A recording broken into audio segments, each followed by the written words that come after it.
இன்னைக்கு எனக்கு ரொம்ப இம்பார்ட்டண்ட்டான மேட்ச் ஒன்று. இந்த ஃபங்க்ஷனுக்கு நீ மட்டும் போயிட்டு வந்துடா. பஸ்ஸில் போயிட்டு வந்துடுமா ப்ளீஸ். அவங்க கேட்டா வீட்டுக்காருக்கு உடம்பு சரியில்லைன்னு சொல்லிடா. போ, எனக்காக கொஞ்சம் அட்ஜஸ்ட் பண்ணி போ. ரொம்ப இம்பார்ட்டண்ட்டான மேட்ச்சு. அவனை தாண்டா வைக்க பாரு தாப்பா.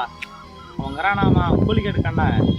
அவன் கேப்டன்றதுக்காக எங்களெல்லாம் எக்ஸ்ட்ரா பிளேயர் ஆகிட்டு அவர் மட்டும் உள்ள இருப்பாரான். காலையில் எவ்வளோ வேலையை விட்டுட்டு வந்தான், இங்கே வந்து வெறுப்பு தாக்குறான்.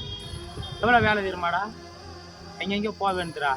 இங்கே வந்ததுக்கு அப்புறம் மாப்பிள்ள இம்பார்ட்டன்ட் மேட்ச்சு, அவங்க 2 பேர் வந்து வெளியூர் பசங்க வந்துக்கிறானுங்க, அவங்கள போட்டு நாடுறேன், நீ கொஞ்சம் வெளியே உட்காரு அப்படின்னா. நான் தான் உட்காந்து வெளியா, நீ உட்காரு. இவர் கேப்டனாமா, அதனால இவர் 2 பேரை வெளியே வந்து கூப்பிடுவாரு, உள்ளாகிறவன 2 பேரை வச்சுடுவாரு. வெளியே நிற்கிறவனுக்கு தான் தெரியும் வருத்தான். உங்களுக்குண்ணா நீங்கள் விளையாடுறீங்க மேட்ச்சா, வெளியே உட்காரவங்க எங்களுக்கு எவ்வளோ வருத்தமாக இருக்கு தெரியுமா, எவ்வளோ ஆசைடா எங்களுக்கு ஆடணுன்னு தாண்டா இருக்கான்.